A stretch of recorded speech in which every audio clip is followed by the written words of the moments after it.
E-commerce isn't like offline retail. Where's the personal touch? If you're not aware of this problem when you're running an e-commerce shop, you simply won't have an answer to that question. But personalization and customization are ways that you can solve the problem of e-commerce feeling impersonal. Now, this is a heady subject, and it's more than I can explain on my own, so that's why I brought on SJ Carcamo from JustUno to talk about that in depth. JustUno specializes in this day in and day out. Now we're going to cut to that interview in just a minute, but real quick, my name is Brandon. This video is brought to you by Fulfillrite. We ship orders for e-commerce and crowdfunding. Link below for more information. Quotes are always free. Now, one last quick note before we start this thing. We edited with a light touch on this interview because we wanted to keep it lo-fi and honest, just like two professionals on a Zoom call. Okay, let's get started. So thank you so much for making the time to do this recording with me. I really appreciate it. Yeah, I'm happy to be here. Absolutely. So I think we should probably start with the logical first question, which is what kind of services does JustUno provide? Yeah, so JustUno is a provider of on-site experience, and we do that through our tool that is tracking all of your on-site behavior when it comes to clicks, adding anything to cart, down to how many pages you've traveled and how many pages you typically travel before you exit. So our tool is meant to, one, deliver a lot of solid data on your website performance and how visitors are actually behaving on site. And then two, to serve them up experiences via pop-ups or embedded experiences on your website that feel really native. And the whole goal is to get them to the next action that is that much closer to conversion. So that could be showing them a really cool incentive that you have, or maybe we lean more towards educational content, like showing them how-to videos. It's kind of however you want to take that to translate into pop-up world, you can make that happen with JustUno. So it sounds like the overarching objective is basically to figure out what people are doing on sites and then provide them with the kind of things that they want before they even think to look for it. Yeah, so a lot of anticipation, and the mindset is kind of like being proactive. What do you already know, or what should you get to try, or what should you try to know to get that expectation met? And I think a lot of that too is like relates to that conversation around ROAS and paying for your ads when someone is in that post click experience and finally on the destination page. What are you doing to get them to that next step? A lot of times it's like we're kind of just leaving someone to make that experience whatever they will. And it's the same as any other experience. So we try to get down to syncing a lot with expectation. So, as part of this goal of just generally trying to present people with what they want in order to ultimately increase sales, what are some of the common mistakes that you see e-commerce store owners running into, and how can they avoid them? Oh, yeah. And there are definitely common mistakes. And I'm speaking more from the on site experience point of view when it comes to mistakes or maybe just like missed opportunities, we could say. And that has to do with serving up the same experience to everyone on a website. And what I mean by experience is like if you're giving everyone the same lead capture to engage with every single session, that gets a little redundant, a lot redundant. It's something that is easily going to be closed on your website after that first visit. And from that, we should get a lot, we're getting good data about intention. So the next kind of mistake or missed opportunity is actually using those signals or that on-site behavior to influence whatever experience that you want to show. And the third part is probably more of just like utilizing all that data that you have in your other channels. So with your website, it's a source of truth. Like when someone's visiting your website, that's already by itself a lot more intent than if they just saw your ad and didn't click through. Right. So with that being your source of truth, you can grab all of that data around items they've added to cart, for example, or the page that they ended up leaving, or the UTM that they visited from one of your paid ads. You can relay that to your email service provider, to your SMS provider, and really any other marketing platforms that you're using, and use that to segment offsite. So segmentation is really crucial on site. and just how you are thinking about what someone should see. And ideally, as an example, like an existing customer should probably see a different experience versus someone that has visited a lot, but they have never purchased with you. So, kind of knowing those different segments is where that's a missed opportunity. Maybe sometimes we're thinking very like high level, like new versus Hmm. return. And then the next step is getting more into how they've behaved on the website. It seems like with e-commerce, one of the things that you have to make up for that is very clear how you do it in traditional commerce is the fact that you don't see somebody walking around and you can't observe their behavior and talk to them and figure out what they want. So you've got to try and figure that out another way. And it seems like collecting the data is like one of the obvious first steps to do if you want to make up for that shortcoming in e-commerce. But it also seems like the segmentation is kind of like just at scale and without meeting a person at face to face is a way of still providing actual meaningful sales information, helping a customer find their way and that kind of stuff. Yeah. Is that maybe a good way to look at it? Yeah, I think you're spot on. It's like kind of enabling that personal shopper mode Mhm. as if you were to walk into like your most favorite boutique and they're asking you all about why you're purchasing for what event and just getting to know Mhm. you kind of to that like one-to-one aspect. Mhm. And we're seeing a lot of that being translated into like surveys on a website or quizzing on websites now. Like I think the fear before was like, oh no, if we ask too much or if we even ask a question, that's going to deter someone from purchasing. And now the idea is more, or the mentality is more around the more that we know about them, the faster we can build trust by using that Mhm. data in a really smart way, whether it's like the right product recommendation or just not showing them the same offer that they've seen 1,000 times before. Yeah, that makes perfect sense. So I've heard that JustUno will use AI and real-time data, both of these, to help increase the conversions. And I imagine this ties into the stuff we were just talking about as well. So how does that work specifically? Like, what is the AI and the real-time data used for? Yeah, so the AI is used for to serve up our product recommendations, and that's a feature of JustUno where it you are using these specific algorithms that we have to serve up Mhm. the right product recommendation depending on that segment. So I have them just listed out here so I can name them a few off the top of my head. But we can go anywhere from like the classic upsell and cross sells to showing products that are completing the look or items that are Mhm. currently in their cart.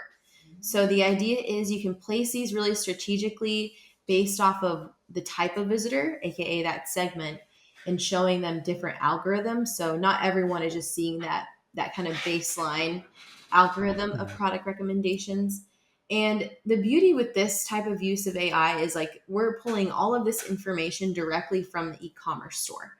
So we are Mhm. syncing with what your real-time orders are coming through and what your customers are just organically purchasing together on their own. I think with Mhm. the product recommendations too, it's always like the store owner knows best, right? They're always going to have the Mhm. best idea or insight of what they think people are purchasing. And a lot of that now too is based off of influencers online and what they're saying they use together and how Mhm. they're kind of pitching their whole lifestyle. So with product recommendations, the ability to actually just curate your own type of product recommendations is really key. And we're able to provide that by pulling in all your inventory and then giving you the option to just hand select which products you would want to show someone. So that's Mhm. that's the how or the background of our AI use. And then the Mhm. real-time data combines with that perfectly because like I was mentioning before, tracking someone based off of where they're coming from is a big indicator of what we could expect their expectations to be. Mhm. So that keeping that in mind, we can show different recommendations based off of that URL that's loading. So that's kind of that real time Mhm. aspect, or even down to geolocation. If part of your customer base is in a different kind of weather situation versus another big base that you have, then maybe you do want to show a different group of products or just have Mhm. kind of a different value add or selling point there. So combining product recommendations fueled by AI and then the real time data is what gets into that personalization topic. And one thing I like is that you can still play the part as the e-commerce store owner of impacting those recommendations. So it's not completely computer generated. Like you have also the ability to override and work with it as well. Absolutely, yeah, and I think that's key for it. I think everyone's always like, "Where's the human touch?" Or a lot of Hmm. times they can tell when they're being served any kind of AI content, which I'm not that good at, Hmm. telling myself so far. But just if they are already going into it thinking that it's not a very I don't know, like trustworthy, kind of Hmm. experience, then that's what I'm just calling as friction. That's creating friction already when they arrive on site. And then that's so many more steps to get to trust for you. So, Hmm. yeah, like you said, being able to just go in there and kind of adjust as store owners see fit is really key, and then being able to do it fast too, because I think with social commerce and just social media in general, the everything like moves so fast. One thing could be in and then the next day it's out, something else is Hmm. viral. So kind of like being able to pick up on that quickly is really crucial. Yeah, yeah, that makes sense. So I figured this also ties hand in hand with personalization as well. And I know that's another one of JustUno's big competencies. So yeah, what does e-commerce personalization look like for JustUno? Ooh, so for just Uno, it looks like a combination of different tools that we use that are part of our platform. I mentioned one earlier, like creating an embedded experience is a way of personalizing. So that's where you're inserting a specific piece of content, whether it's like a CTA or a video, within any page on your website, and that's trying to get engagement, whether that's a click Mhm. or just reading it for a certain amount of time. And then there's also the product recommendation that we just got into. Using those algorithms plus the real time behavior is what is personalizing. You're basing it off of Mhm. how they are behaving. Another kind of like really solid, easy one to apply onto a website are the top banners. And with the top banners, you are able to adjust those to be more than just an evergreen offer. You can show different segments, different banners. And that's where I may personalize this type of offer I show. If they're a VIPer versus a totally new visitor. If it's a VIP visitor, I would use that banner opportunity, that placement at the very top of your of a site, to show them maybe like a subscription notice or Mhm. subscribing and saving type of deal. So something that speaks a little bit more to the value that that visitor has. There's also geo targeting. Kind of mentioned that one before. I think that one's a really easy one because if you already know where like a lot of your orders are coming from or like where you already have that organic community, then you're able to address them more specifically. And that can be Mhm. anything from just like naming a sale after them to giving them an actual different kind of offer that's Mhm. better than the evergreen, but they should know that, oh, this is the offer that's better than what everyone else is seeing. And that kind of Mhm. adds to that scarcity, that FOMO that we want people to feel a little bit when they get on Mhm. site. So it seems like a lot of that comes down to the segments and the incentives, basically who you show it to and what you say. Yeah, yeah, it's a lot about Yeah. incentives and then being able to acknowledge and like kind of accept as a store owner if they aren't clicking on it after seeing this four times, that's just not the offer for them. So Mhm. personalizing also means kind of taking the hint and knowing like when you should pivot your strategy. Mhm. And I think that's a good one too. So I guess really thinking about this, probably one of the key things that determines how personalization looks is it really does come down to the segmentation. So how can you segment and target? You've already mentioned geographic location as well as the source website, like I think the traffic source like Google or another person's website, what have you.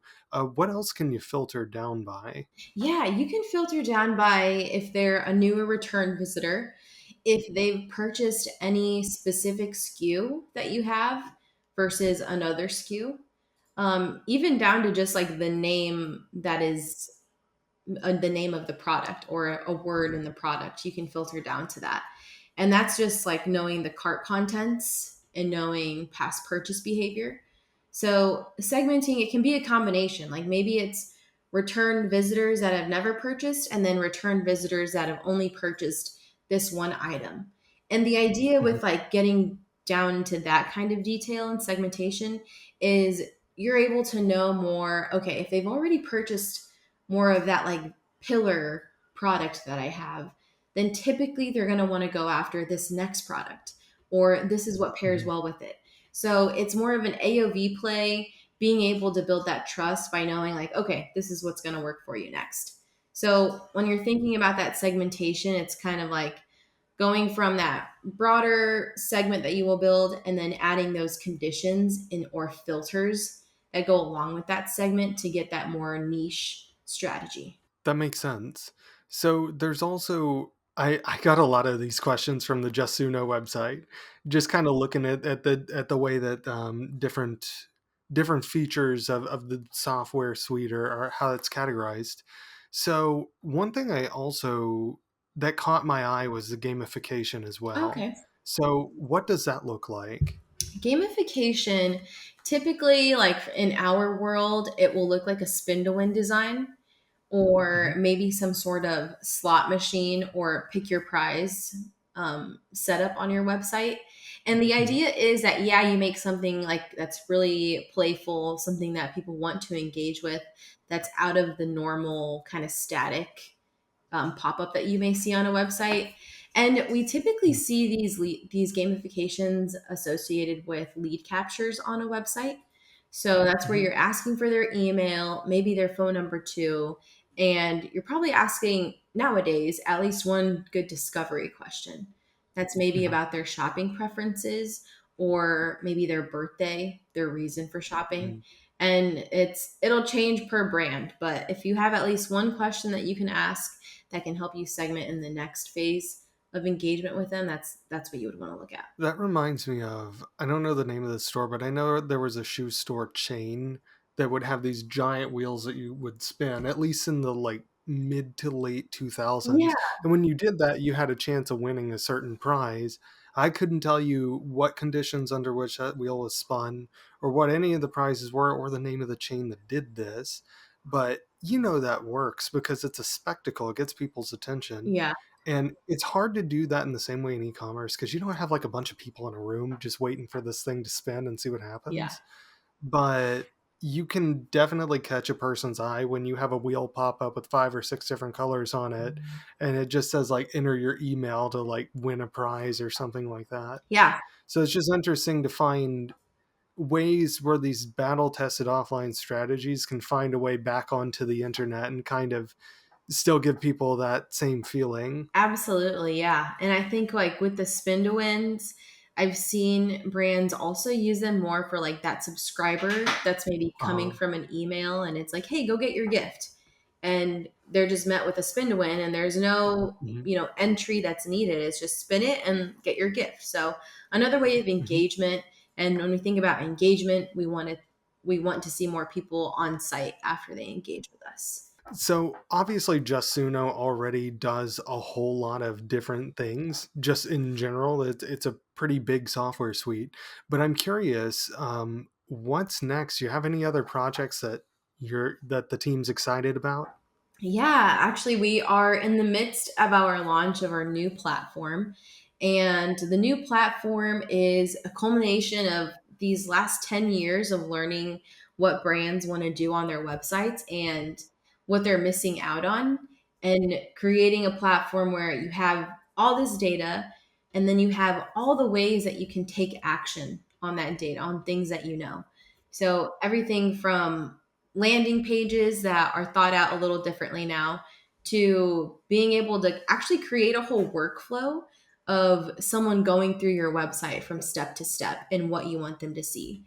So, the way that marketers have been using email flows and thinking about how someone gets from one email to the next, we're applying that to that on site experience mentality and how you want to be proactive in engaging with your visitors to actually make them customers.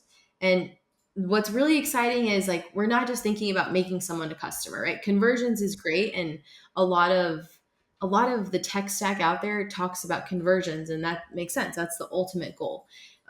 With incorporating pop-ups onto a website, and especially with the new platform that we have, you're able to send people in and out of flows and not create such a static um, experience on site. So that's where we were talking about Mhm. like personalization, and you create that flow because of all this personalization that you can apply. And it's really exciting to see just how different brands are already starting to use the tool to create these maybe kind of one-off experiences that maybe no other brand would really want to apply, right? Or they wouldn't think of. But for this brand, it's something that they just know will work. They understand their customers flow, and they can create that in JustUno because they have all that flexibility to one, design something that's really pretty and on brand. I think the design studio that we have is awesome.